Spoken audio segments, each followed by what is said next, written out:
மனைவிக்கு திடீர் சந்தேகம் வந்தது. தன்னுடைய கணவனுக்கு காது கேட்கவில்லையோ என்று. ஆனால் இதை கணவனிடம் நேரடியாக கேட்க அவளுக்கு தயக்கம். இந்த விஷயத்தை அவளின் உறவுக்கார டாக்டருக்கு தெளிவாக விளக்கி ஒரு கடிதம் எழுதினாள். டாக்டரிடம் இருந்து வந்த பதிலில் 20 அடி தூரத்தில் இருந்து கணவரிடம் ஏதாவது பேசி பாருங்கள். கணவரின் காதில் விழவில்லை எனில் சற்று நெருங்கி 15 அடி தூரத்தில் இருந்து பேசுங்கள். பின் 10, 5 இப்படி குறைத்து கொண்டே நெருங்கி சென்று பேசுங்கள். எத்தனை அடி தூரத்தில் இருந்து பேசினால் கணவருக்கு காது கேட்கவில்லை என தெரிந்தால் அதற்கு ஏற்றபடி சிகிச்சை அளிக்கலாம் என்றிருந்தது. அதை கேட்டவுடன் மனைவிக்கு ஒரே குஷி. அடுத்த நாள் வீட்டு வாசலில் இருந்தபடியே உள்ளிருந்த கணவரிடம், இன்னைக்கு பையனுக்கு பள்ளி கட்டணம் கட்டியாச்சான்னு கேட்டா. பதில் எதுவும் இல்லை. பின் டாக்டர் கூறியபடி வீட்டு வரவேற்பறையில் இருந்து அதே கேள்வியை கேட்டாள்.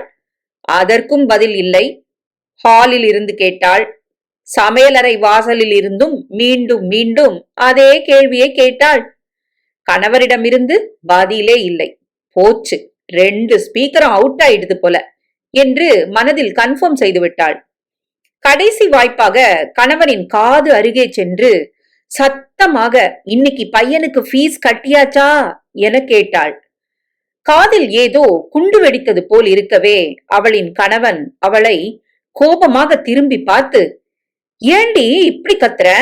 நீ வாசல் கேட்ல இருந்து, வரவேற்பறையில இருந்து, ஹால்ல இருந்து, சமையலற வாசல்ல இருந்து கேட்க கேட்க நானும் கட்டியாச்சு கட்டியாச்சுன்னு சொல்லிக்கிட்டே இருக்கேன். அது உன் காதுல விழலையா? காதுல என்ன பஞ்சு மூட்டையா சொருகி வச்சிருக்க என பொரிந்து தள்ளிவிட்டான். மனைவி அதிர்ச்சியில் உறைந்து போய் நின்றாள். தவறு தன்னிடம்தானா?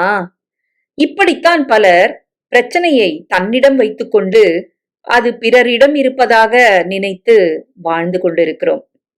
என்ன விசித்திரம் அல்லவா?